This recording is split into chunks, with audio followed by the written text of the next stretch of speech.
So this idea of spirit always issuing an object, something other than itself, from a relationship to itself. That's what he calls subject.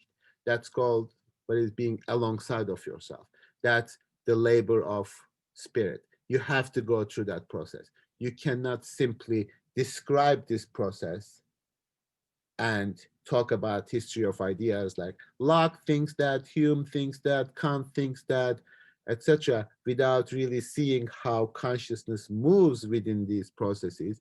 You are simply describing history of ideas. You are just sort of, you are not doing philosophy, you are not learning philosophy, you are somehow describing philosophy as if it's an object out there.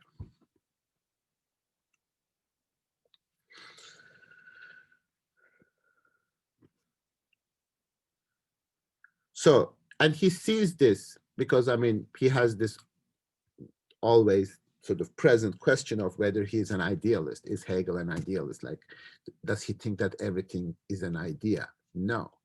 He actually sees, I mean, not in that naive idealism sense, but he sees a kind of mutual constitution between the ideal and the material.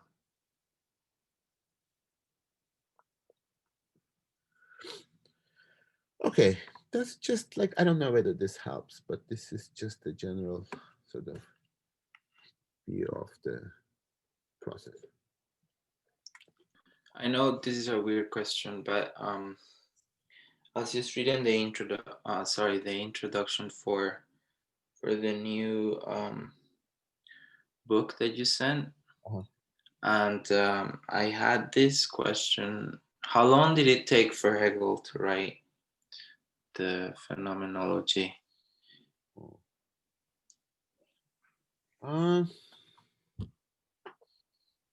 It couldn't have taken that long because it's 1807, so he was born in 1770, I think. So he's like 37, so maybe like, I don't know. Because it seemed like he was writing it in a rush. It's possible. I don't know. I mean, he wrote a, yeah. I mean, this is not even philosophy. Like, phenomenology for Hegel is not even philosophy. It's just this description of this process of how human consciousness works. So it's a sort of how Kant would see critique as a preparatory analysis, or sort of drawing the boundaries in order to have the metaphysics, the actual conclusions from it. So it is an early work in 1807. I think he is going to write like an entire encyclopedia of philosophy of spirit, philosophy of nature and logic. He wrote this Greater Logic.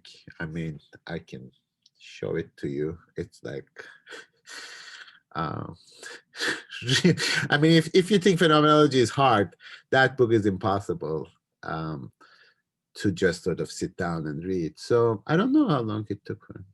Why does he not consider phenomenology philosophy? Well, I don't know whether he does or not, but I mean, the idea here is like, phenomenology is tracing spirit, trying to understand spirit in terms of constitution of knowledge, but what that knowledge is and how that works. It is more like almost like a history of epistemology, as he is moving through consciousness and self-consciousness. But you know, let's just say,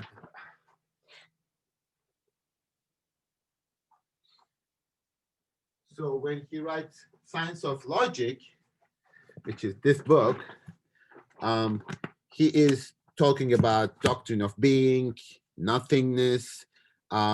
So how this movement of the dialectic takes place logically.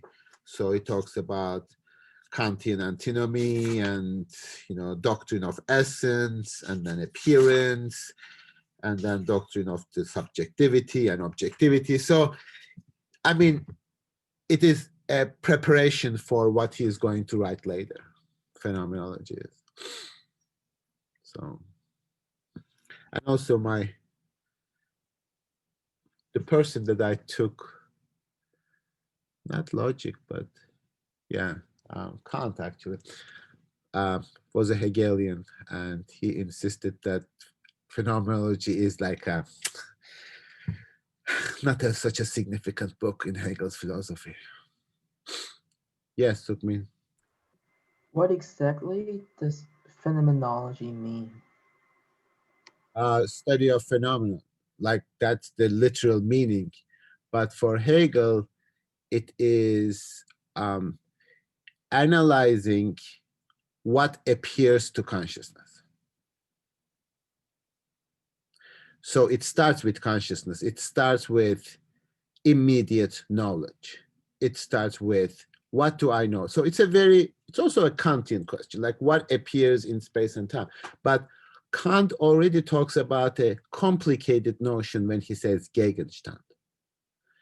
What is a Gegenstand? Appearance. Like, what is my appearance? What appears in front of me? Is it the color? Is it the shape? Is it the physical things? Or is it a book? Is it a multiplicity of objects? Is it a scene? So whenever we analyze the object of what we think we know, we are already talking about a complicated set of properties. So what Hegel does is that let's start with the most basic. What appears to consciousness first? What consciousness tries to know? What does it aim at? It says, I want to get an impression from the external world. So basic, so elemental, so pure that I will have no possibility of making a mistake about it. It just hits my brain. This is what science says, like, I don't know whether it is brown or black, etc. I am just talking about the quantity of electrical, hit on your brain. I am just looking at it as physically, as elementally, as purely as possible. And that's how I'm going to understand it. So in one sense, our entire attempt to understand human perception is still Lockean, like very basic, like how do we reconstitute it in terms of its most fundamental elements? Now, Kant said, like, I don't see separate properties. I mean, I can analyze my perception by looking at separate properties, but I don't see a patch of color as opposed to a patch of shape, as opposed to a smell or whatever. I don't smell things, but whatever. So our perception is not the way that I want to understand it. I want to understand it in its most basic, because I'm always afraid of making a mistake. I'm always afraid that I am not getting the world the way it actually is. And I am motivated with this assumption is that the way it is not the way it is for me. That's what consciousness always thinks. If it is for me, then I'm distorting it. I'm making a mistake. I need to get it as not like me as possible. That's the sort of epistemological obsession, right? Like, and we do make mistakes. And Hegel says, sure. I mean, making mistakes empirically is not a problem. In fact, we are a consciousness that can recognize a mistake as a mistake. How do we do that? Because if we were simply taking in without contributing anything to it, we should not make any mistakes, right? It should always be the same. So, supposedly, I don't know, like, it's a machine, right? Like, I mean, okay, I'm gonna stop here because because they're like, finally, oh, we're looking at something, but when we observe it, we realize we're changing it so that we can't actually observe it independently. And even today in quantum mechanics, we somehow think that changing it is somehow wrong or problematic. We still look at it from this sort of epistemological perspective of, oh, it's our fault type of thing. Hegel would actually say, as some quantum mechanics say, this is the structure of reality. Reality itself is dialectical. It's not this kind of contradictionless totality. Yeah, so, I mean, of course, there are separate sort of discourses, but yes, I believe that he would be compatible, let's say, with quantum mechanics. Okay.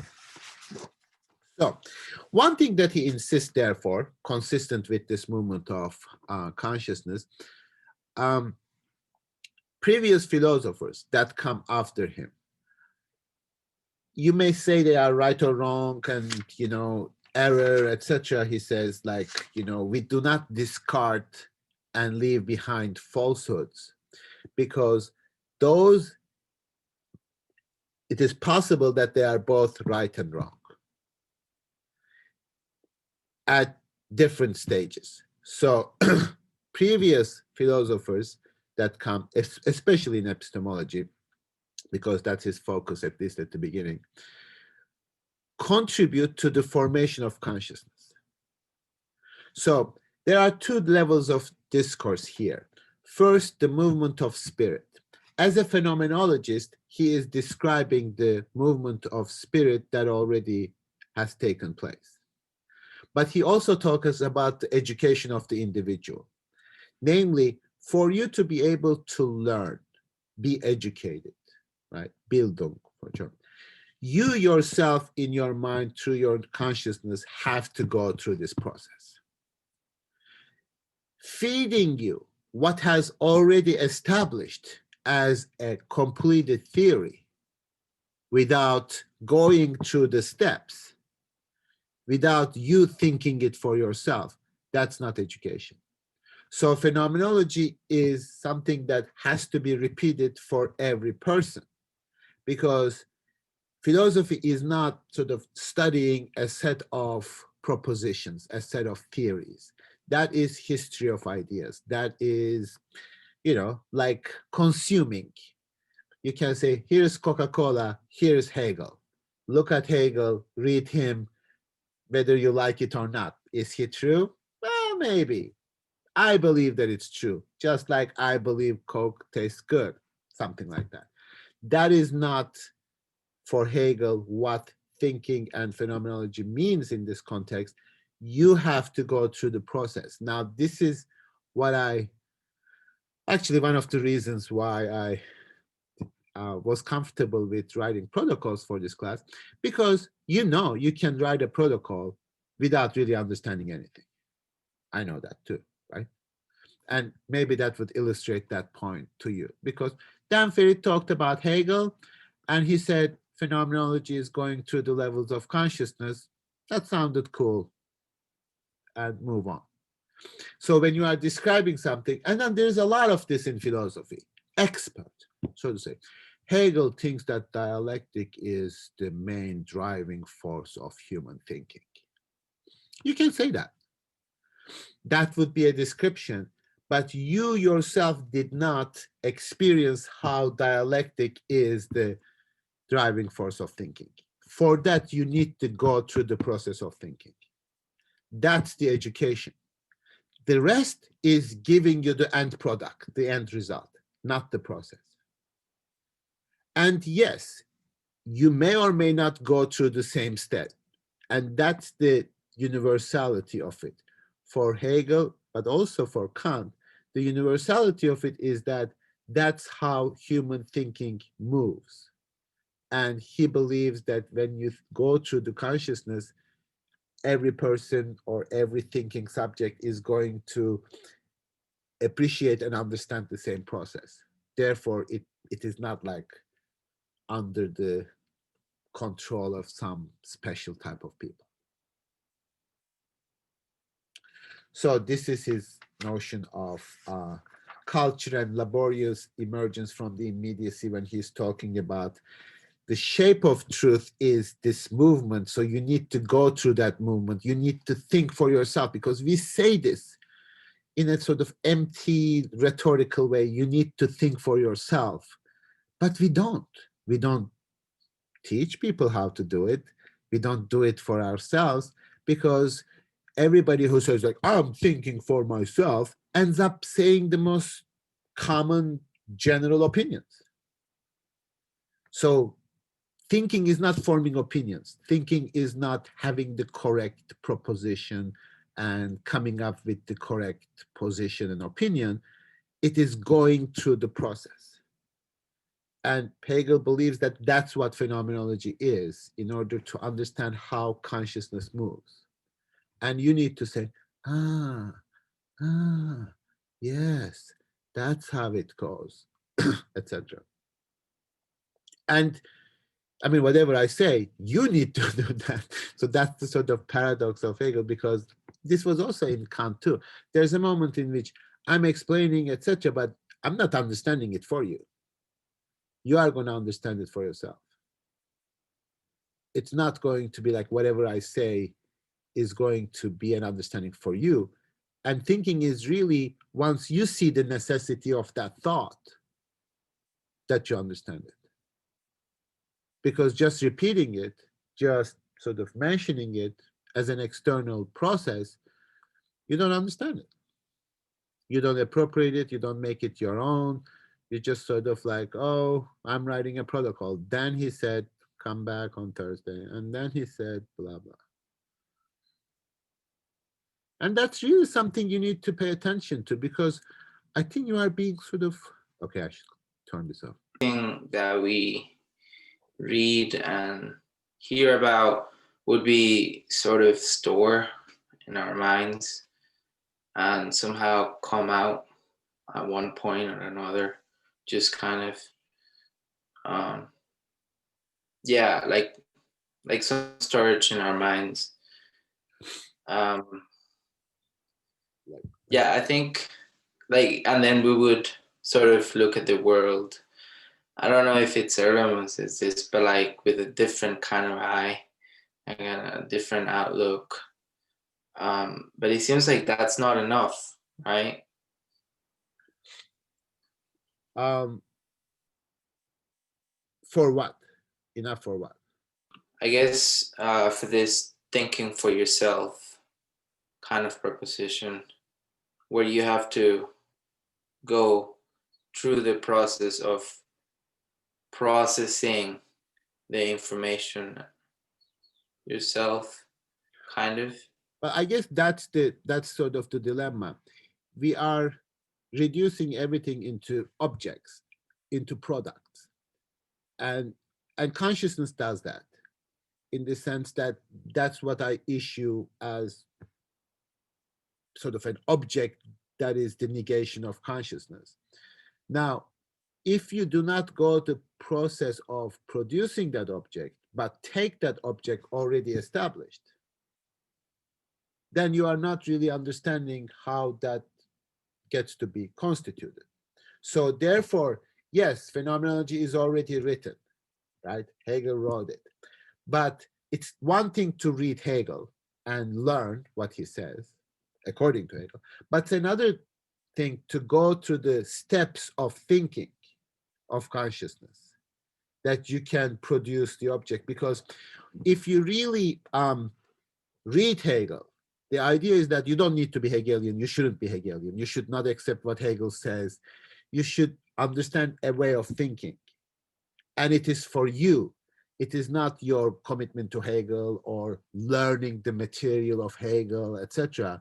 So nobody is going to hire you asking, well, actually, they might in philosophy departments, but there was like, do you understand Hegel? But understanding Hegel is going to be able to, will allow you to be able to think what is in front of you exactly the opposite of what it should be, which is an enormous ability in whatever you are doing, because you are never accepting what is in front of you as the fundamental or the ultimate object, because that object is to be constituted. And this is happens in every aspect of existence for Hegel. It's not just college or the learning, etc. Every human activity has that dialectical movement. And when you understand how that works, then maybe you cannot predict what is going to happen, but or you might actually constitute what is going to happen, which is a completely different thing than just learning information, like X is Y, proposition. And this is a very basic model of education. Every A equals B proposition, information that we teach you, that any college or university teaches you, will be wrong. It will be wrong. It will be other than B. That's the nature of reality. Therefore, if you stuck there, A is B, that's what I know, I will never be able to think that A is not B. And you need to understand the process of how A is B becomes A is not B. Once you understand that process, then once A is C, you can contribute to A becoming not C. That's the movement of thinking, the ability to think, the ability to think for yourself, not just getting the products of A is B, A is not B, A is C, A is not C. That's the difference, the movement. And it is not like as soon as we say that movement has stopped, like your education is done now, you are a college graduate, which means nothing, which really means nothing other than a piece of paper. Now, of course, there are realities of the modern world in which you need that piece of paper, blah, blah. But education, as he describes it here, to me, is like the nature of philosophical education. You need to think that yourself. You need to be a thinker.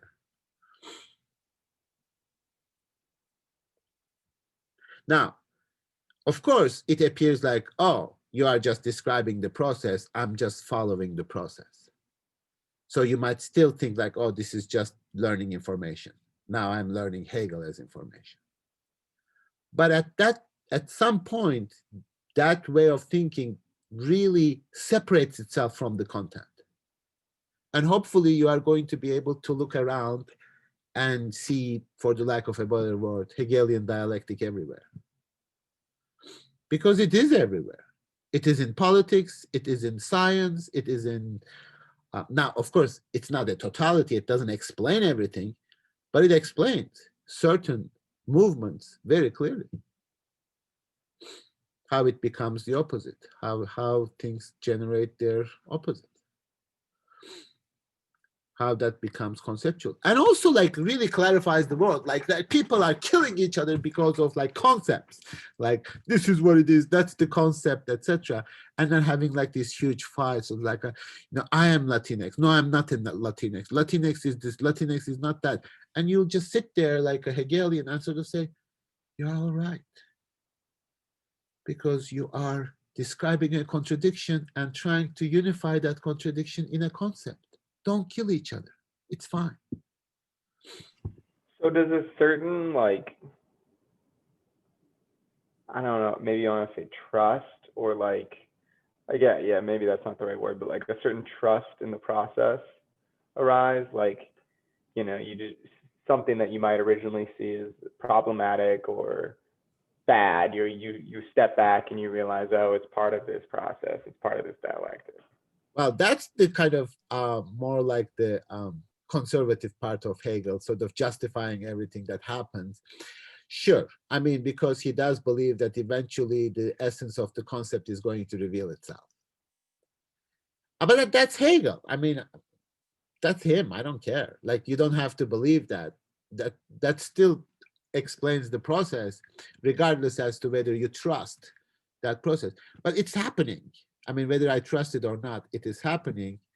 But beyond that, the most beautiful thing in philosophy is that you think of something that is conceptually inevitable to happen, and then it happens empirically, always.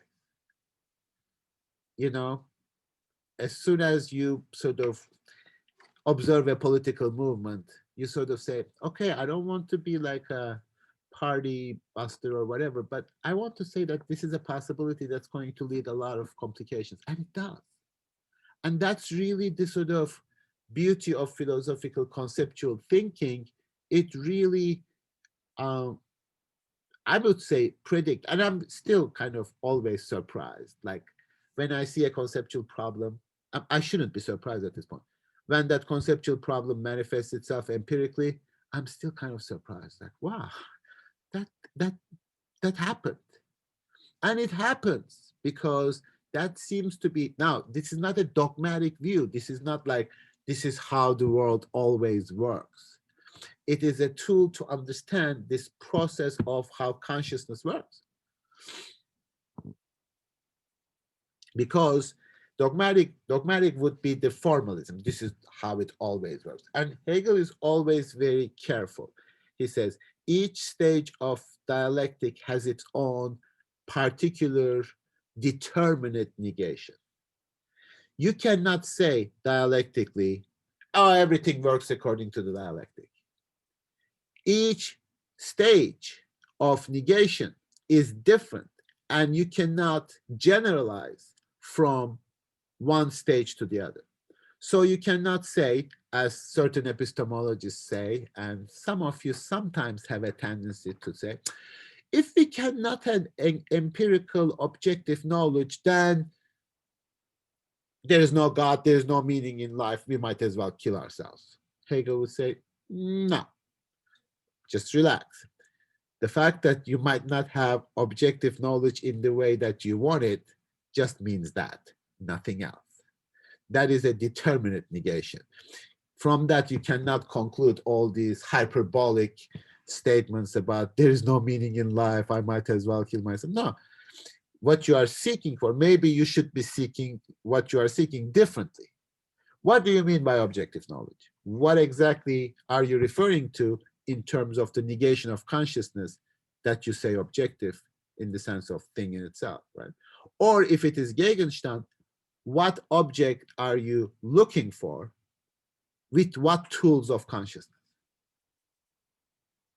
And it is a knowledge to know at a previous stage of consciousness what you can never know. It is a positive knowledge to know that human perception cannot perceive outside of space and time. You might look at it as a limitation, but that limitation becomes a knowledge in the next stage of consciousness. That's Kant. That's the status of transcendental discourse. If it contributes anything, Kant sort of delimits explains the limits of scientific knowledge, speculative knowledge, theoretical knowledge. But philosophy doesn't stop there, because it's not just scientific knowledge. It's not just knowledge of the external world. It's also knowledge of itself. Okay, so this is a little bit all over the place, but I'm hoping that it's going to bring a lot of things together once we actually talk about the specifics of the text. Sugmin, don't forget your question. Let's just take a break for like 10 minutes and then come back around 10.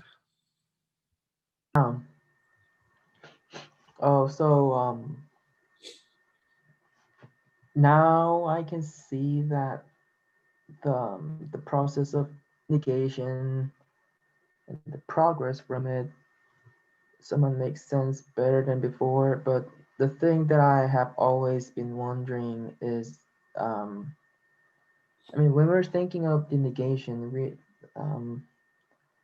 the negation is made on concepts, not numbers or mathematics. And I think I don't think concepts necessarily always have the direct opposition, the same direct opposition. I mean, when we're thinking of the term maybe hatred, we can think of not just single negation of the concept, but also like multiple like concepts such as um, generous, kind, non-hatred. I don't know, but it's not just one. So I was just wondering, how is it possible to come up with negation in the first place when the concept does not really have its own corresponding single opposite concept of its own? Okay, good question. I think that you are maybe talking about the notion of binary opposition in terms of good, evil, hatred, love. Oh yeah. But just in terms of Hegel's notion that the true is the whole. This is on page 11. I'm just going to read certain sections so that what I'm talking about doesn't appear to be disconnected from what we are saying. But to answer that question, so the true is the whole. That's the sort of, you can think of this in terms of the truth of the concept, and you can think of the true as the truth of the conceptuality, right? But the whole is nothing other than the essence consummating itself through its development. So for Hegel, concepts are never universal categories. They are not fulfilled, finished products that adhere somewhere in human mind. Unlike Kant, who sees reason as a potentiality, Hegel sees it as a historical, temporal development movement. So he doesn't believe these abstract categories always remaining the same. And the reason for that is he sees in the nature of every concept the notion of negation. The unity, remember Kant, when he says concept is Begriff, unifying things that are not unified. That's the notion of concept. That's the understanding of concept. Putting different things, different presentations under one presentation. Hegel is interested in the difference of those presentations. That's the negation, because the act of unifying is already recognizing the differences. When I say this black, that black, that black, that black, and the concept of blackness, I already recognize that that black is not that black. Therefore, I am unifying them. There is no such unity. In fact, they are different in their context, in their nature. So I am putting differences together. So in the notion of the concept, I already have opposition built into it. This black is not that black. This black is not the universal black because it's not this black, which is also a universal black, but it's not. Even when we talk, we express this. Is this black? Yes. Is this blackness? Yes and no. It participates in blackness, but it doesn't consume blackness. So every unity, whatever, political, conceptual, etc., already presupposes, requires the difference and opposition. So even when you say hate, like when I say, oh, I hate you, I know that's a hate. We use the same concept, which is different than, hatred of X people, X blah, blah. So even an abstract concept like hate, we say not, I mean, Kevin likes to say that a lot. I'm sure you might have heard of him saying that. Not all hates are created equal. He is really talking about that conceptual difference necessary for conceptual unity. Otherwise, you wouldn't say it. In fact, you don't say anything that unified unless you desire to bring a unity to differences. That's the act of unity. So unity has that. So the truth is the whole, but the whole is nothing other than the essence of consummating itself through its development. So concepts for Hegel. What page are you on? Sorry. Page 11, just right after substance, which we will come back to it. But the truth is the whole. Yeah. Fred, sorry. Are we using the new book, or what are we using? Either one. Paragraph 20.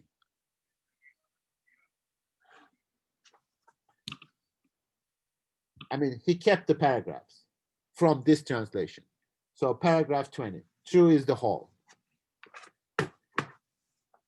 However, the whole is only the essence completing itself through its development. This is the new translation, and in the other translation, but the whole is nothing other than the essence consummating itself through its development. So concepts are not like given as abstract monochromatic structures for Hegel. And he uses the expression here, I think, actually, before that. He uses that expression. So like, okay, let's just say for the sake of argument, concept, universal, right? You know, concept of an object you can think of, like we said, love, or like apple, or whatever, any concept that you can think of, that you think of it as a universal. Now, if this was a pure formal, which he calls einfarbig, which is monochromatic unity, then we would think that they are all the same. Therefore, we would hit a sort of problem when we say within that universal, there are differences, there are oppositions, there are contradictions, because the particulars are not the same. Their relationship to each other is not one of just belonging to a sort of pictorial totality, but they are actually, in actuality, opposed to each other. They are different than each other. This is the distinction between pictorial and conceptual thinking, because pictorially, I made a picture of black and I shove all the black examples under it, thinking they are the same. This is abstract. This is not thinking the universal properly, according to Hegel. It is monochromatic formalism, which only arrives at the differentiation of its material, since this has been already provided and is by now familiar. Yet this formalism, now this is section 16, jump back. Yet this formalism maintains that such monotony and abstract universality are the absolute, and we are assured that dissatisfaction with it indicates the inability to master the absolute standpoint and to keep hold of it. Now, these are simply saying A is A. This is an empty formal identity, sameness, which for Hegel, identity is always the identity of difference, identity of opposite. So when you are saying identity, dialectically, you are also saying difference. You are requiring necessity in the very assertion of difference. Now, if this is conceptually the case, then how idiotic it is, people like, oh, I didn't know Latinx meant different things. That's the nature of the concept of Latinx, that it has differences contradicting each other. That doesn't make the universal false. That doesn't make it wrong.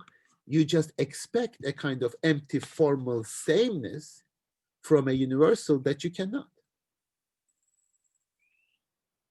That's the example, for example, to put this in single insight that in the absolute, everything is the same. And he gives this example like, at night, all cows are black. Where is that? Like, that's the sort of empty formalism. It just doesn't like differentiate the differences among the individuals. So universal, what is universal then? It is the movement through all the particulars. It's not something that is hovering over the universal. It is the movement of thinking through the universal. And unless you do that, unless you negate each individual by moving to the other, you are not thinking the universal. You don't go through the process, and you are not explaining the whole movement. You are being completely abstract. So of the absolute, it must be said that it is essentially a result that only in the end is what truly is, and that precisely in this consists its nature, i.e. to be actual, subject, the spontaneous becoming of itself. Concepts are always becoming themselves. They are not what they are from the beginning. Therefore, for Hegel, you need to go through the process. Any kind of abstract, absolute concept that you spit out like a shot from a pistol at the beginning, which quite problematically, he sees that the tendency of certain Eastern philosophical traditions, but also Fichte and other German idealists, is premature. They are abstract. They don't go through the labor of spirit. They just rely on the immediacy. And that's not acceptable for Kant. So whatever is more than such a word, even in the transition to a mere proposition, contains becoming other that has to be taken back or is a mediation. This is a very crucial term for Hegel. This is the idea of sublation that's going to be really important in the movement of the dialectic. But it is just this that it is to be taken about, but it is just this that it is rejected with horror, as if absolute cognition were being surrounded when more is made of mediation than in simply saying that it is nothing absolute and is completely absent in the absolute. So we want absolute to be not questioned. We want it to be pure. We want the concepts to be pure. It is what it is, and it is nothing else. If it is something else, then it's wrong. But Hegel says, concept already is something other than itself. And it is built into the nature of concept because concept is grasping things that are not the same. If you abstract formally from their particular situation and you say they're all black, then you make the mistake that all individuals are supposed to behave in the same way. And then you kick yourself once they don't vote in the same way. And you say, how did that happen? Yeah, because you are thinking of a concept. You don't know how to think about a concept because you are thinking the concept universally and as sameness. Then the question is, do we even need concepts if they don't do what we are requiring them to do? Namely, it should give us an enormous power of predicting how each individual is going to behave in terms of their universal characteristics. But they don't. Then we say, oh, this is useless. Then throw it away. Then it doesn't mean anything. And this is the kind of tension that Hegel is resisting. If it means anything, it is going to reveal at the end, not at the beginning. You cannot have it, now, and you need to go through the process of forming it.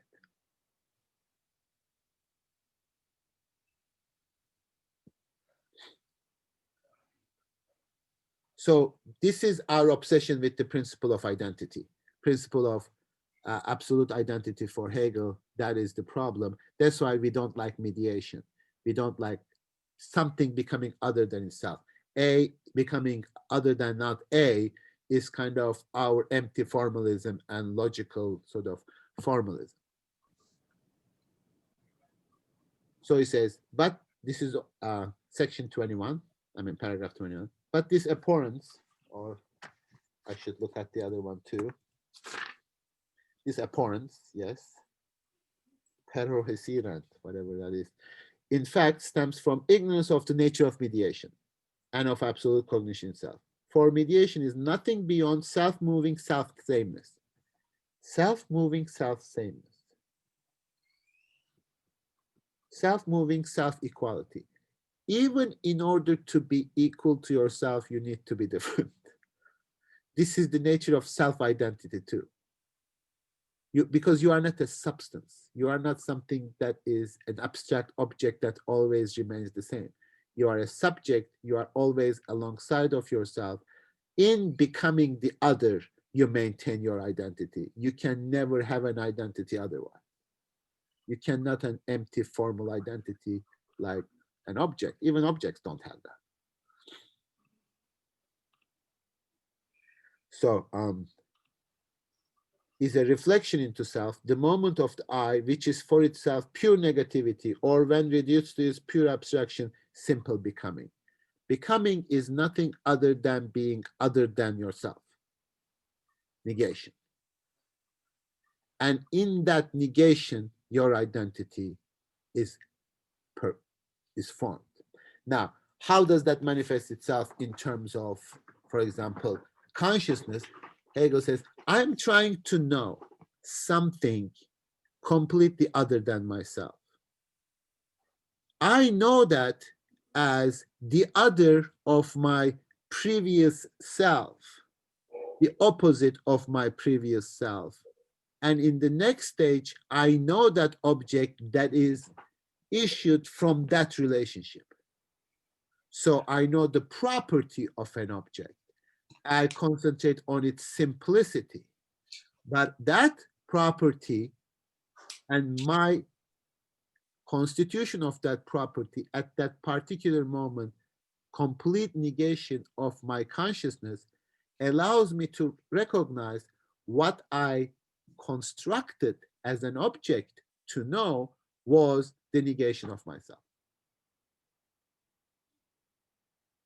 And that's perfectly consistent for him with the Kantian project, that which stands over and against consciousness differently at every stage, at different stages. Yes, Daniel.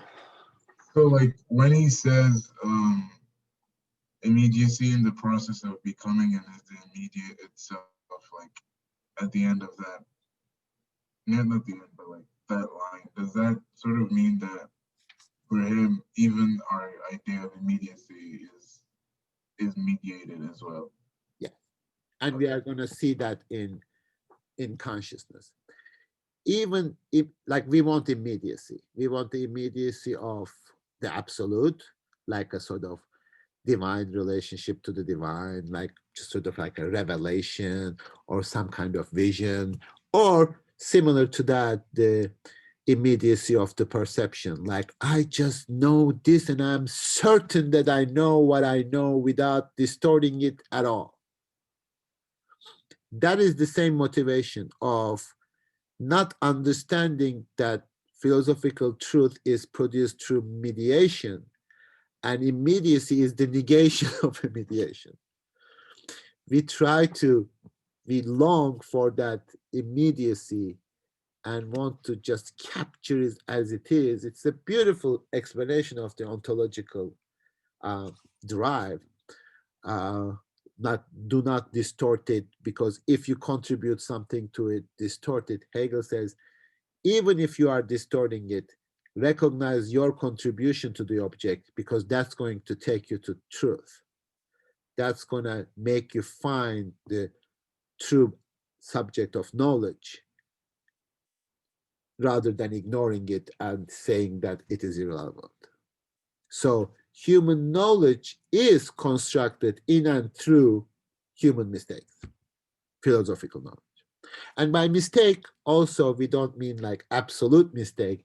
We say mistake with respect to that particular opposition to consciousness at that stage. So, and what follows from that?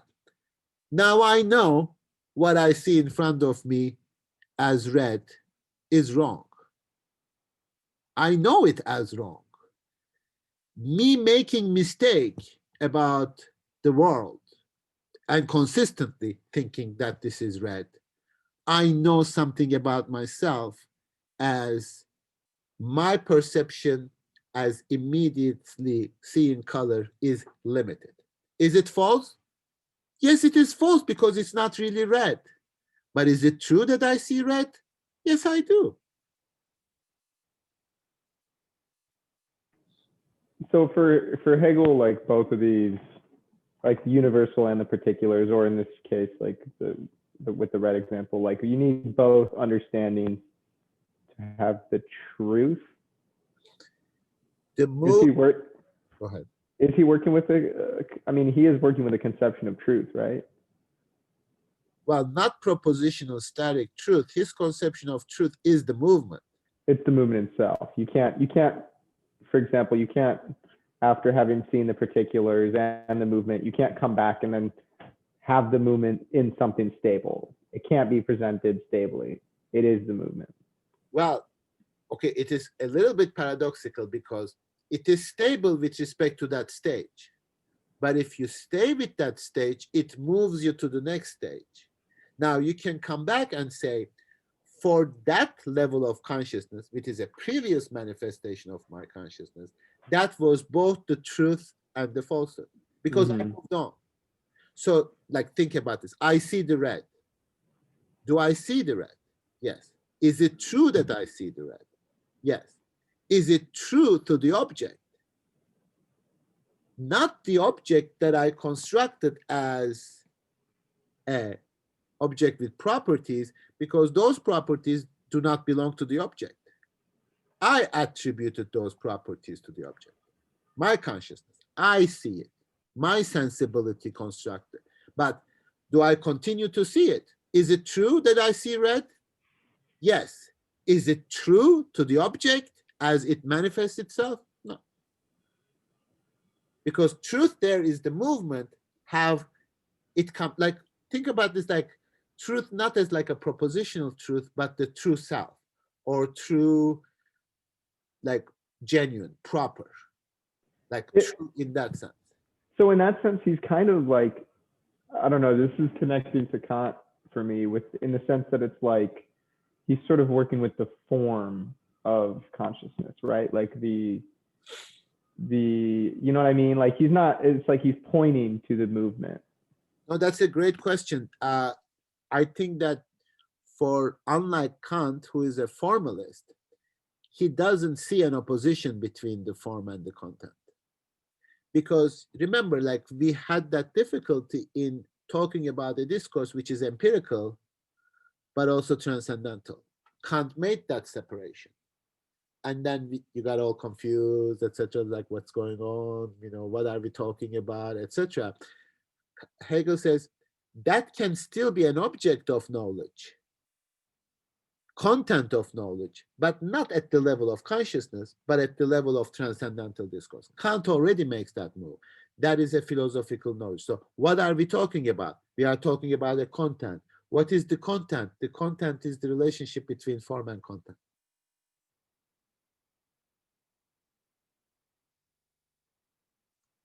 Wait, in this philosophical discourse, you're saying? Yeah. The content is the relationship of the form to the content, which not in scientific discourse. Science cannot do that. Science cannot give us a content which is not empirical.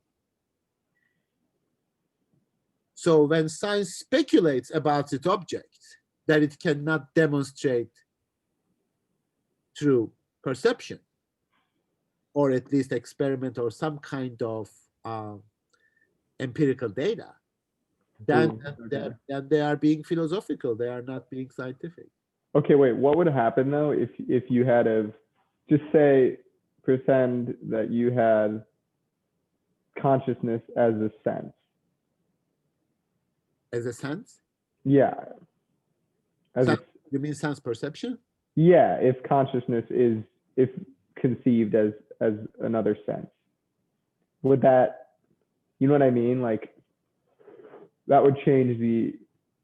Sure, but you can name it as you want. Sure. I mean, that would be okay for Hegel, I suppose. If you say consciousness is a sense, but then you don't have the object in the same way, because the object is itself.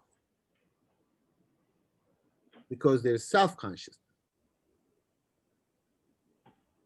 So consciousness is not consciousness of the object.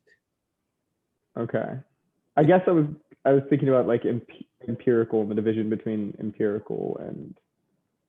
Is my consciousness of my own consciousness an empirical consciousness? No, never mind. I mean, it could be. I don't know. Like maybe phenomenology is an empirical science, but I don't think Hegel thinks that. I think it's a philosophical description rather than pointing out to objects, because we can't really point out to indicate consciousness. We can understand it as a process. We can understand it with Kant as a power, which is abstract, but we cannot measure it maybe in the same way that we measure objects, but maybe there is a level of knowledge in which consciousness can be construed just as an object,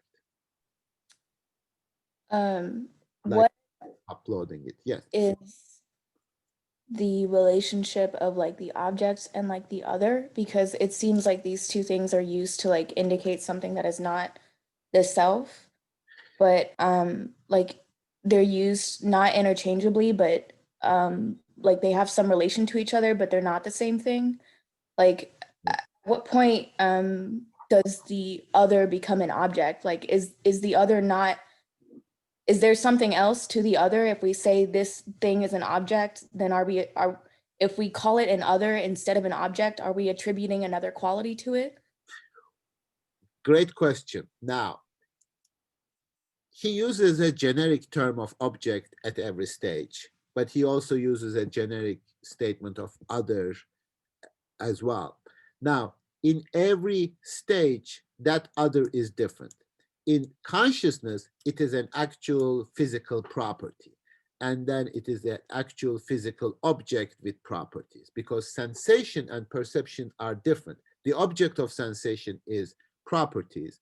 The the perception of perception is, the object of perception is objects, like objects with properties. Like, because, I say phone and it has red, black, shape, etc. There are lots of properties in this object.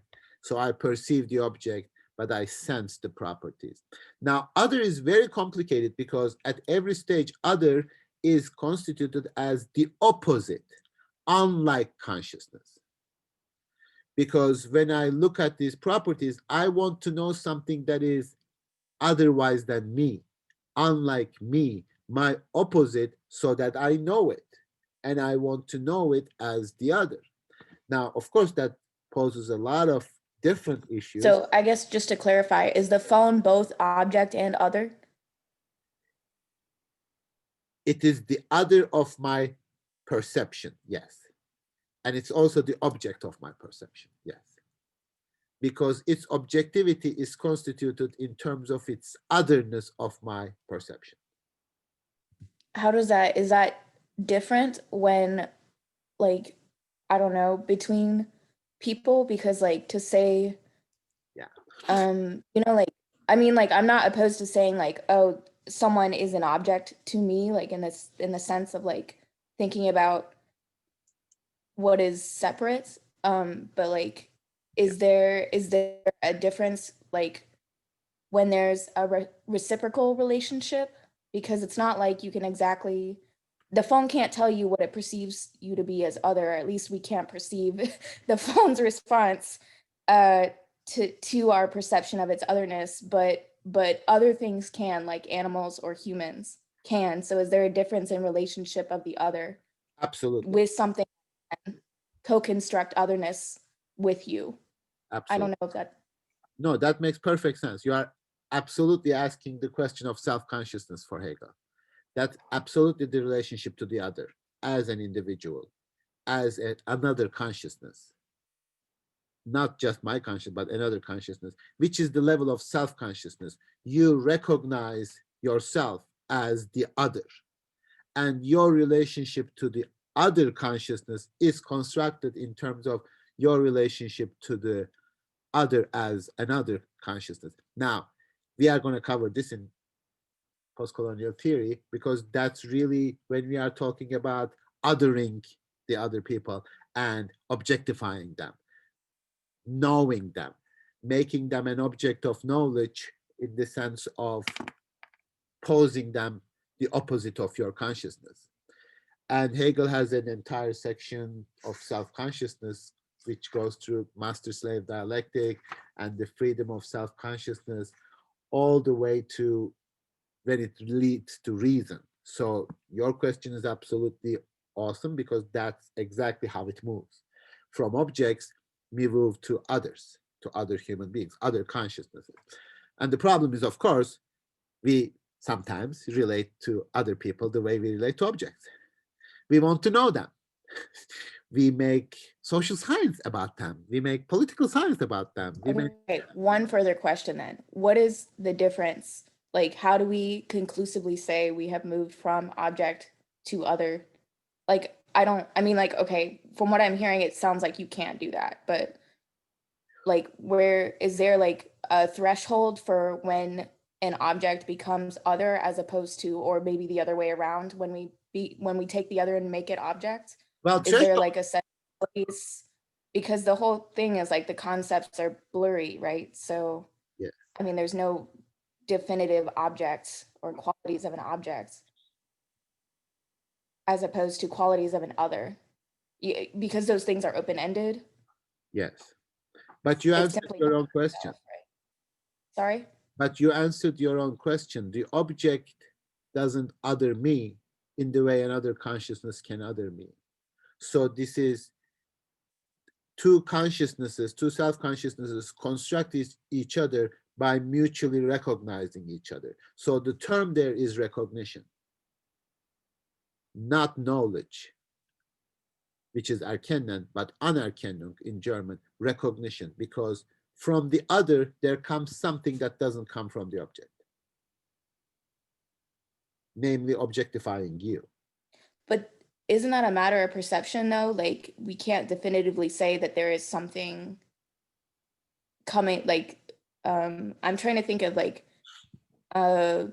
practices where people like communicate with things that are not like non-human, non-animal, like, you know what I'm saying? Like the construction of the other, like an object and stuff, isn't that like individual? Okay, I'm not clear, like, how do you communicate with an object? It depends on what the object is and who you are, right? What you think of as an object is different. Like, Sure. there's But- no like people, like there's no set definition for what is an object. Well, for Hegel, there is, which is different at each level of consciousness. But object is that which corresponds to consciousness. So I know, I perceive an object. I can see an object. I can perceive an object. I can have a physical contact with the object. Unlike other things like love, it's not an object. In the same way, it's an object of thought. I can think about it. I can pretend that it has certain limits like this paper has, but it is not a physical object. So like, for example, if we think about like practices where people like communicate with things like trees or with things that don't have like what we ascribe as consciousness, right? Like, do you see what I'm saying? Like there's like a difference in like, this is like, we talked about like mysticism and Kant and stuff, but like there's still like, I don't know, like, I mean, it seems like this stuff is like dismissive of those kinds of things, but I think that like, I don't know. Yeah, it is. I mean, not dismissive in the sense that, Like, is a tree an object if I personally think it's an object versus if someone else thinks it's not an object? Like, I think or it can be both. perceives communication with it. You know what I'm saying? Like, is there like,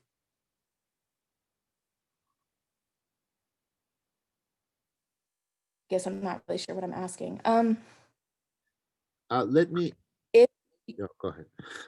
no, I was okay. So if you have like and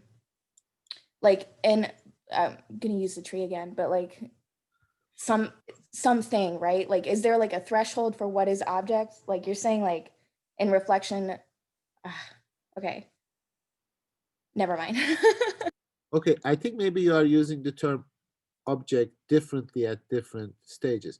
Like as a physical object, just mere object of perception, that's one thing. But also an object as the other of consciousness.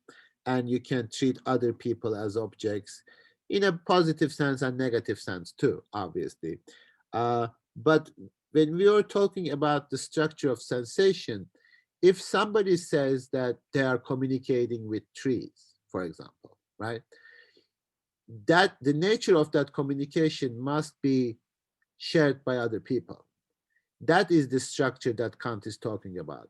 So when I say I see the tree, that's a different object than if someone says that I hear something from the tree and I'm communicating with it. Regardless of whether that is possible or not, and I'm leaving that aside, or Kant would leave that aside, I suppose, that is not something that we can construct as an object, because nobody claims when they claim to communicate with trees that everybody else is, right? But when I say that I see a tree, I don't claim some mysterious mystical power for myself. I am communicating that to you as something that you can see too. That's why it's the object of consciousness. Now, it might go beyond something. Some people might communicate with objects that we cannot regularly communicate, but that's the nature of it, right? You are claiming a specificity to it. You are not claiming a conceptuality, generality to it. So, but if we take that and then say, well, like what you were talking about with self-consciousness and about how like another conscious being changes, like is different, doesn't that mean that for those people, like the construction of consciousness is different, like, or that it could be different depending on what you do or do not see as conscious? But I see you as conscious. I mean, I experience you as conscious. Right. So if you have multiple, like, because I think, I don't know, it sounds like we're only talking about humans when we're talking about that. Yes. Like we have like a strict, but if you're not only talking about humans, does that mean that the structure of your self-consciousness is fundamentally different from what we're talking about? Well, that's it. I mean, both a weird and an interesting question, because weird in this context, because you're right, we are talking about phenomenology and human consciousness. That's absolutely true. But in philosophy, Hegel has this philosophy of nature in which he has a understanding of other living beings, like animals. Like when you are face to face with an animal, are you in the same way? Are you being in the same way of being face to face with another human being? That's a legitimate philosophical question that my colleagues like Kevin Miles asked that in the question of animality and different kinds of being. And well, we need to look at what Hegel says specifically about that. I don't think that he has a need to describe the notion of or restrict the notion of object or a level of awareness or consciousness to human beings. But it's just that here he is talking about phenomenology, epistemology. So he's not excluding that in category. He's just not concentrating on it on phenomenology. So then you can ask, like, is there an answer in Hegel's philosophy with respect to those questions? That's a different question. But just for the sake of our concentration, he is concentrating on human consciousness, human beings. Yeah. That's right. Yeah. And how that it would be different, like, because you can imagine yourself communicating with animals, but could you also trust the fact that they think that they are communicating with you, as opposed to me communicating with you and thinking that you also think that you are communicating with me? Which maybe it's like a matter of interspecies agreement or something like that, or interspecies agreement or something like that. But for human beings, the intersubjectivity, the master-slave dialectic, for Hegel starts with another self-consciousness, another human consciousness, yeah. And that's where he moves on after epistemology, because he sees philosophy not just restricted to epistemology. It is also politics, it's also ethics, it's also anthropology, it's also religion, etc. So philosophy moves through these stages. But the concept itself is not already established. It is in the process of becoming other than itself and also becoming itself. So yeah, that was good. Okay. Um, other questions?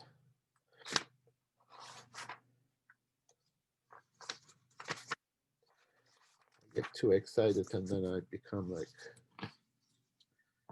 lose my spot. So we were still thinking about this notion of the universal and the necessity of mediation. So as I was saying, this formal understanding of the universal as always the same, and if it is not the same, then it is not true, is what Hegel claims to be the formalism. And that formalism is for him is a misunderstanding of the nature of philosophy or thinking of the notion of concept, because contradiction forms the concepts, doesn't negate it, not doesn't like destroy it. So whenever you are using a concept, that notion of, like, for example, people say like, well, love, but there are different kinds of love. It's like, yeah, that's the nature of the concept of love. And that love is different than that love. Yeah, and they are still love. And this doesn't like, oh, then we can never come to a kind of agreement or kind of like, and Hegel will say, like, how do you know? Did you even go through the stages? Did you even go through the negations? So unless I can ascertain my universality and absoluteness and the truth from the beginning, then I might as well not do it. And the problem of this diversity is, of course, that Hegel recognizes is that people are incredibly relativistic in the 21st century. Like, to the extent that people are saying like, you have your own definition of justice and I have my definition of justice and he has his definition of justice, she has his definition, they have their definition of justice. How are they proliferating? How is that happening? Are we talking about the same concept? Are we all defining the same concept? And unless we see the relationship and negotiation with these concepts as opposites, as negations, how can we understand a universal concept like justice? We only accept universality if everybody has the same conception. And since nobody has the same conception, it must be non-existent. That, according to Hegel, is misunderstanding the nature of the universal. Universal is not an empty sameness. It is the clash, contradiction, mediation of the particulars. And human understanding of justice is going to reveal itself in this struggle rather than immediately finding what justice is. Well, in the case of the law, I was thinking that, it plays out both ways, right? Like, you have the universal law, as in like, okay, you don't have a universal law, but you have like the law. And then that kind of breaks down into like, yeah, particulars, like Hegel says, sort of. And so you can have a dispute and like have different sort of opposites within the same. Okay, so you read the grounding for metaphysics of morals. Did we do that together? For what? In Kant, the categorical imperative, universal law. I did it for my PAGS thing. Okay. So what is the nature of the law? Like, any given law is not universal, right? By definition, its universality, it has a limit. Like, I love the American Constitution when people quote it like, all men are created equal. Is that a universal, all men?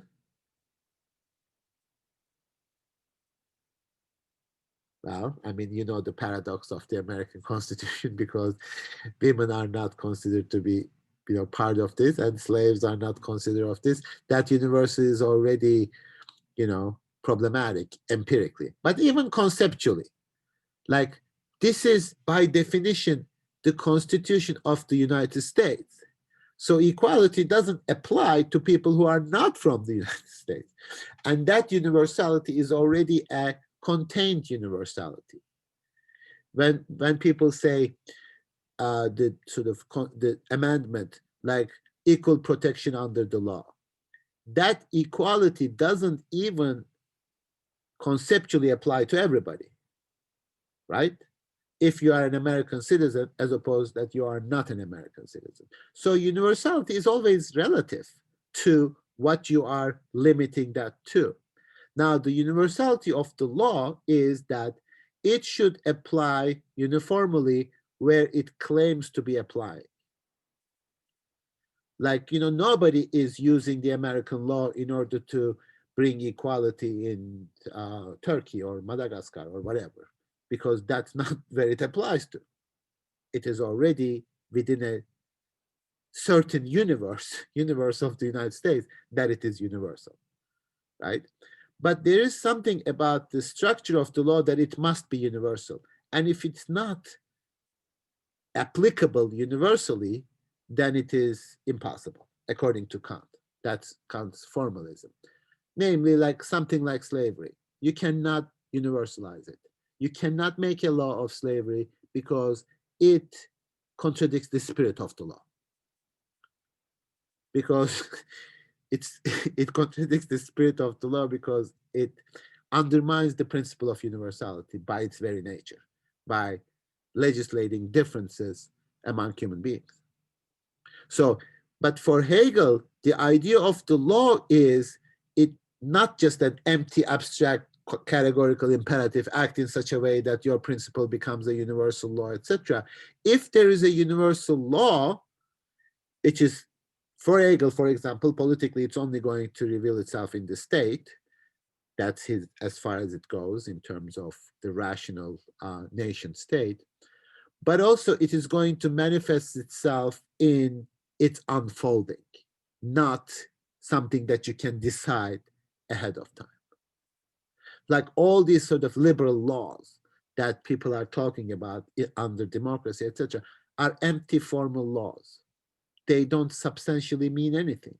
Therefore, you are always fights against as to whether you can have discrimination in a so-called liberal state.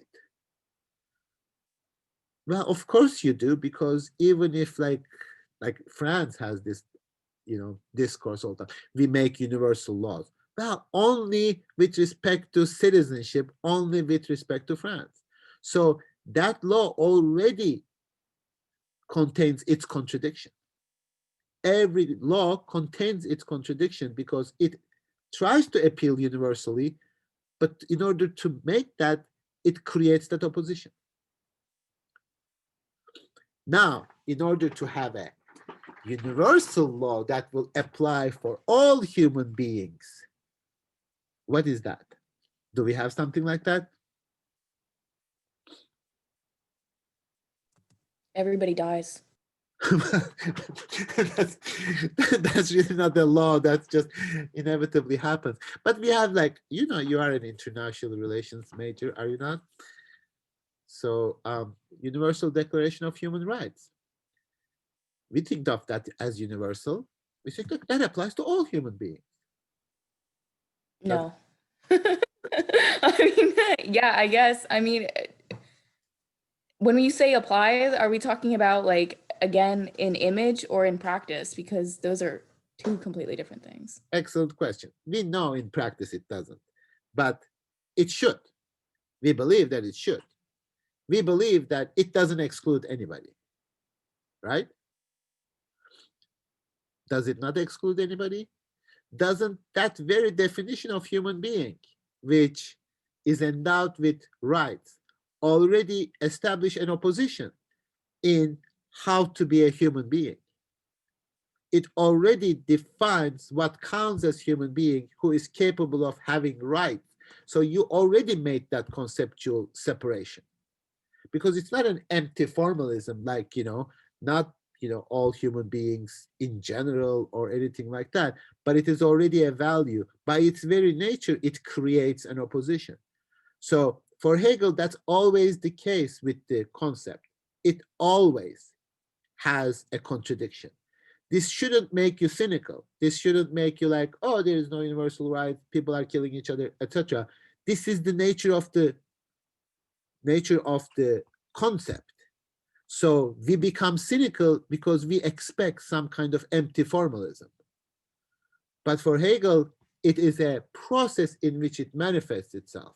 So it is never a shot from a pistol, we have it, otherwise, or we don't have it. So it's always that movement that declares the law. Now, we want the law to give us what it may or may not give at the end, at the beginning. We demand it like, we make a law and everything will be fine. And then, but people have to also live up to that law for that law to manifest itself. So if you are declaring human rights on the one hand and indiscriminately killing people on the other hand, you are undermining the truth of the law. So for that law to be an actual law, it has to manifest itself in history. Then it will regulate something. Then it will not be something that is simply written somewhere abstractly as a wish or as a ought to be, but as something that we live out. Now, is there such a law? I don't know. We can debate that in practice, but at least that is the movement that he sees happening. So it's always the labor of the spirit, not just formal laws, but where human spirit comes. Now, of course, he privileges Europe. Of course, he privileges Prussia, Germany, etc. Of course, he privileges that kind of rationality, but regardless of what he thinks empirically about certain historical period, his understanding of the conceptuality as opposites can actually be discerned from his philosophy. So, I mean, he's like, I completely disagree with him as a person. Like everything that he says, pretty much everything about the empirical is wrong, if not offensive. And in fact, one can, and I did, make the argument that it might be possible that the very nature of dialectic for Hegel is actually racist. You can maybe make that case. It's a little bit more difficult. But so for those of you who might take post-colonial theory, when we read Fanon, for example, and he makes that case in the Black Skin, White Masks, that's what he's grappling with against Hegel. So. As in, Miss? go on. Oh, I just was asking when it's offered, post-colonial theory. Oh, next semester. Like in the spring. Spring 2. I'm teaching it, so I'm advertising. There's also a reading group on Fanon now happening with some people. So it's very cool. Yeah. Okay, yeah, Jose. With V. Excuse me? They're doing it with V. The new. Yeah. They're reading Fanon. Yes, Black Skin, White Mask. Interesting. Is it too late? Well, it's today, today at 4. Oh. But yeah, we did only one.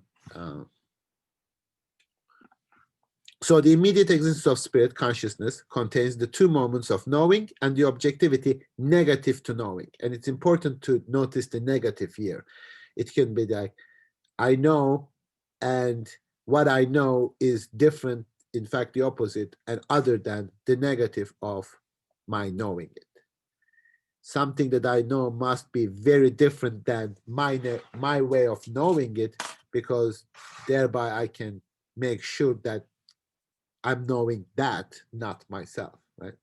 Since it is in this element that spirit develops itself and explicates its moment, now spirit does that. So he thinks phenomenology is a description of a process that consciousness performs onto itself.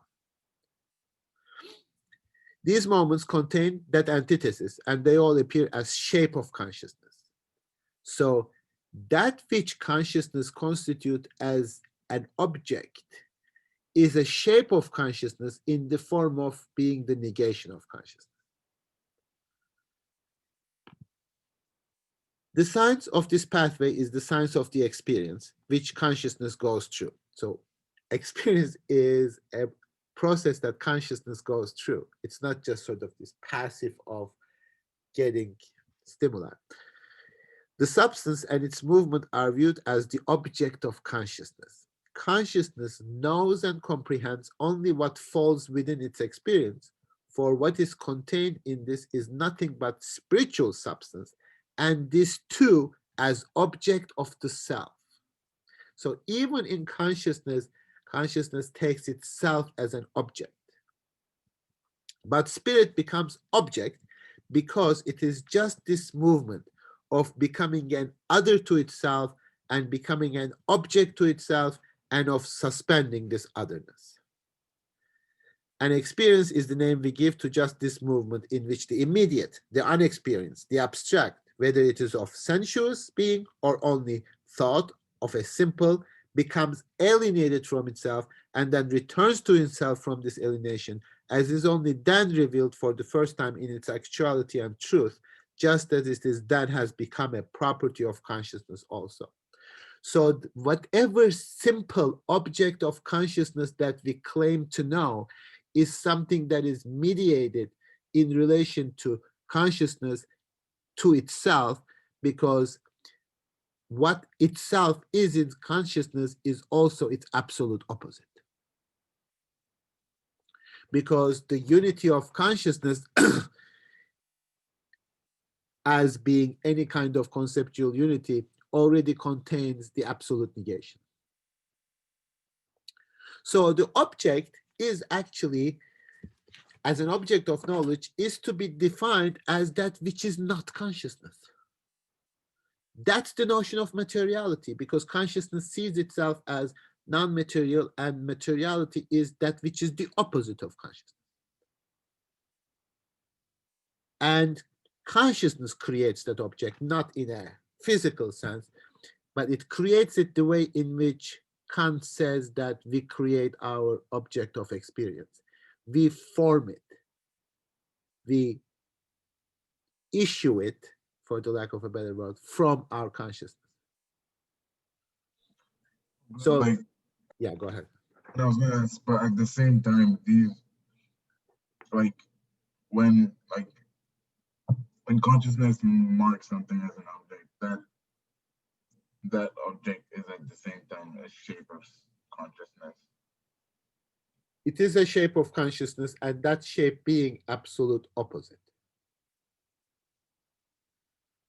So this is the beauty of the dialectic. That which you consider to be your opposite is defined in relation to you, namely being the opposite of what you were. So consciousness constructs the object as that which is completely and utterly unlike me. Consciousness negates itself.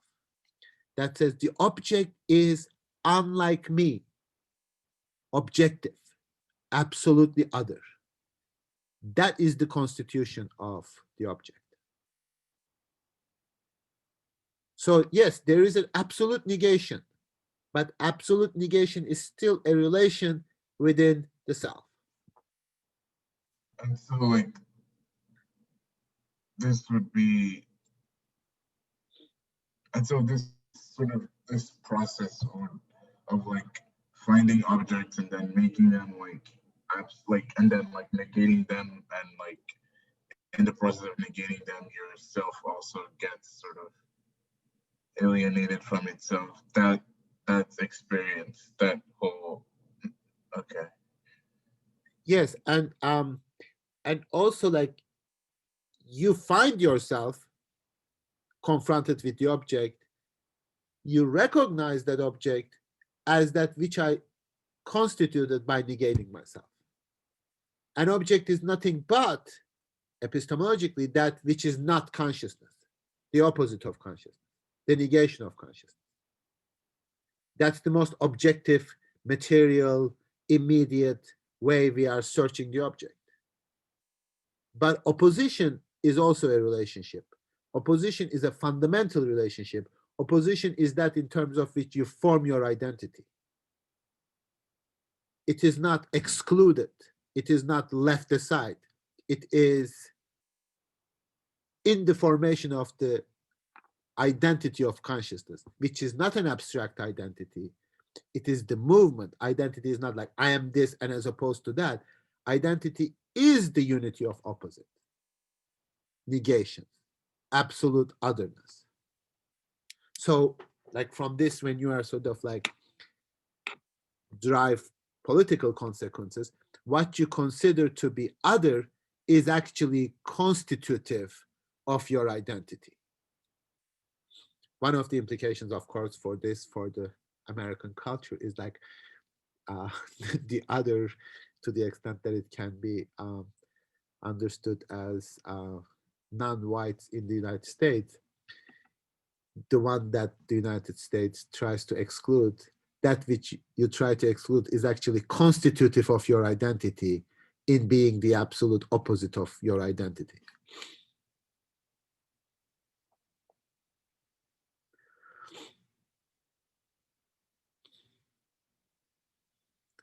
So people debate as to whether American society is racist or not.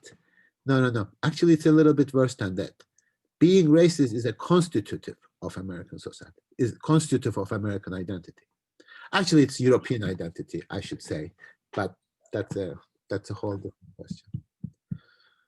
So the opposite is your identity. That which you want to exclude is actually what forms your identity. Yes, Daniel. Yeah, to make sure I'm sort of getting. So first, in order to recognize like an object, we first negate ourselves. Well, like kind of like there's consciousness, sort of consciousness to make it to identify something as an object. Consciousness first. Does consciousness first become other to itself? well, okay, it's when you say we, that's a little bit misleading to me, because object is only that slice of consciousness that which it negates. So we are not talking about consciousness as a whole. We are talking about consciousness as it manifests itself in one form. So in sense certainty, consciousness is not we. In sense certainty, consciousness is this I that sees that thing. That's it. It's not a human being. It's not a transcendental perception, etc. It is just that I. The moment that I'm present to that which is immediately present. Sense certainty. So, to make your lives a little bit easier, so after having struggled with the preface, however many pages you read, just stop it. Stop reading the preface, jump to sense certainty. So this is paragraph 90 in consciousness. We are going to cover 58, 59, I mean in this section, sections 90 to 110. Consciousness, sense certainty. This will clarify a lot of things now. After having struggled with the preface, we move to sense certainty, and then we will come back to the introduction and then back to the preface. So now go ahead and jump and read consciousness, sense certainty. which is page 58 here, and in the old translation, and 60 in the new translation. Sense certainty, or the this, or meaning something. So all these things that he says what spirit does in the preface is going to manifest itself in sense certainty. So from sense certainty, we are going to move back to places like when he's talking about the death of spirit on page the carrying along the negative. This is on page tremendous power of the negative. That is page on 19. So he says, but the life of spirit is not the life of that shrinks from death and keeps itself untouched by devastation, but rather the life that endures it and maintains itself in it. It wins its truth only when in utter dismemberment it finds itself. So this is becoming absolutely other to the extent of dying, because that's the object that is exactly the opposite of that level of consciousness, or that level of spirit. Now, it's always misleading to think of this as a generic process, like you die and then you come back, you die, come back. No, for Hegel, it is always what level of consciousness you are talking about, what level of object you are talking about, how much mediated of an object you are talking about. And the immediate evidence of this is that when we are talking about a concept like an object, as I said, it can be a property, it can be a number of properties, it can be an object like a physical being, or it can be a field, or it can be an ecosystem, or it can, what is it that corresponds to your consciousness that you constitute as an object of knowledge? What is it that we know is always constituted differently? They are never the same. So when you say scientifically, what is the object of science? That's an abstract question. What do you study? What do you concentrate on, etc.? So this is an abstract answer. Like, what does physics study? Physics studies physical objects. Like, does it really? I mean, does it study this physical object here? Or does it constitute an object that becomes the object of knowledge for that motion, field, or whatever, right? Chemistry, we study the constitution of what is the object that you consider to be the object of knowledge. And it is different in philosophy, because in philosophy it's concepts, not empirical reality. Philosophy studies the nature of concepts that form themselves in the process, including the empirical, but exceeding that empirical.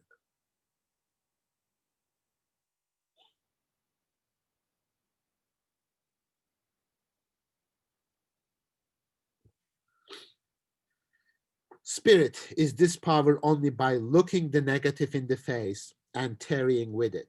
This tarrying with the negative is the magical power that converts it into being.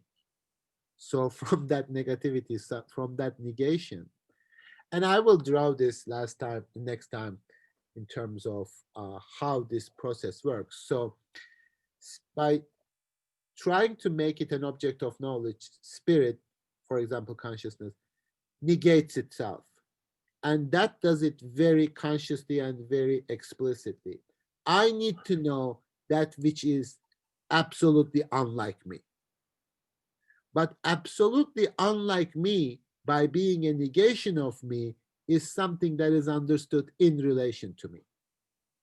And if it is the absolute negation of a previous level of consciousness, even though I may not sensuously know what I consider to be a thing in itself or absolute otherness, etc., I know it as an object which is the mediated form of a previous level of consciousness with the object. This is Kantian project in a different way. I don't know thing in itself, but I know thing in itself as that which I cannot know empirically. That is philosophical knowledge. It's not an empirical knowledge. So if you say, give me an evidence of Ding an sich, no. But I know it conceptually because I defined it as the opposite of my previous stage of consciousness. So that's knowledge. Not all knowledge is empirical. Yes, Esther, sorry. I'm really good. So if our consciousness is constantly going through these different states, as we like interact, perceive objects, learn about them, know them, is there an element of time in the way that Kant uses time as like he has to we go through this synthesis of time every time that we perceive an object? Is there that same relationship between time and consciousness if there's this constant evolution of consciousness?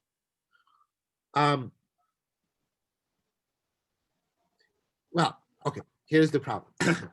So Kant said that time is the form of intuition, right?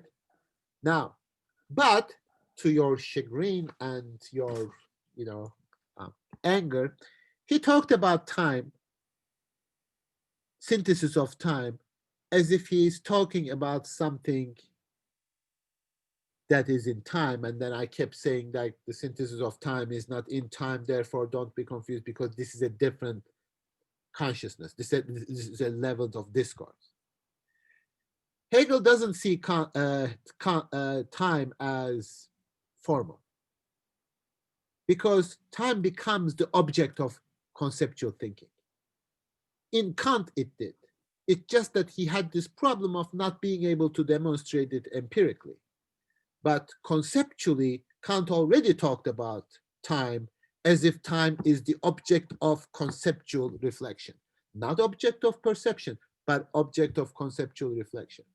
So Hegel will say, we do talk about time if it is, even if it is the form, as Kant says, even if it is the form of our perception, we can make it an object of knowledge, not empirically, but conceptually, by talking about our relationship to the world in terms of perception.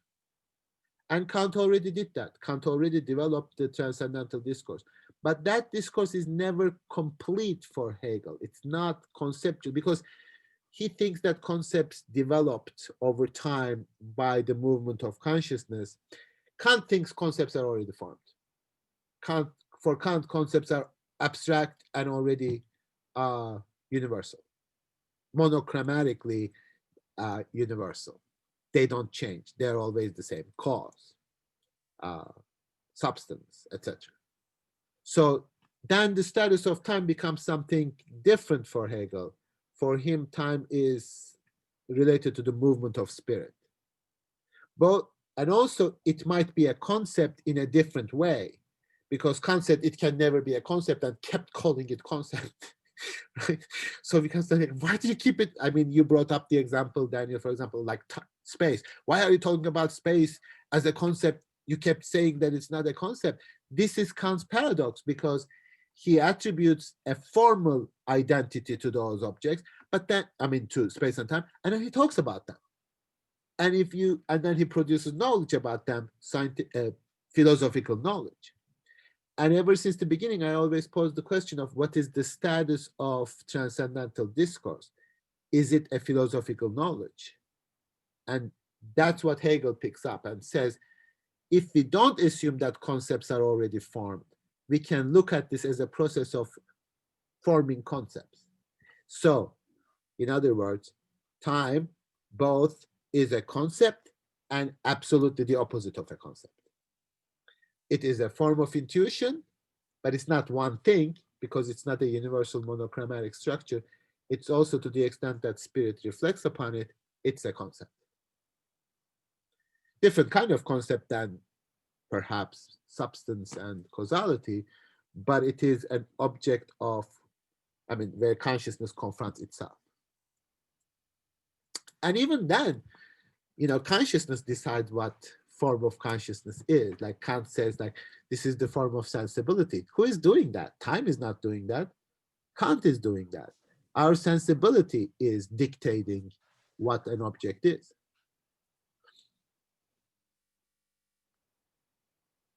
So he is both like learning a lot from Kant, but in those moments where Kant is stuck in his formalism, Hegel is moving beyond that. So Kant is right, but also wrong. He's good very much in terms of empirical knowledge, but contributes to the philosophical knowledge. And then he talks about now, here and now. He talks about space and time in sense certainty. Because the first thing that we need to know is that this here, now, without ever introducing any concepts, without introducing any mediation. We try to just get the first image stamped into our sense perception. That's the demand of sense certainty. But tragically, you recognize that sense certainty can never have that. What it has, its truth, the truth of sense certainty turns out to be something completely different. So we constantly fail what we did. I mean, if you are a sort of naive epistemologist, you constantly fail in what you demand from consciousness, but you don't learn from that failure. You just keep wanting it. So when we read sense certainty, we are going to go step by step, and every step is going to be the description of everything that he did in the preface. Like spirit, becoming other to itself, subject, splitting into the other, and then coming back to itself. We'll see every single stage, every single movement in consciousness.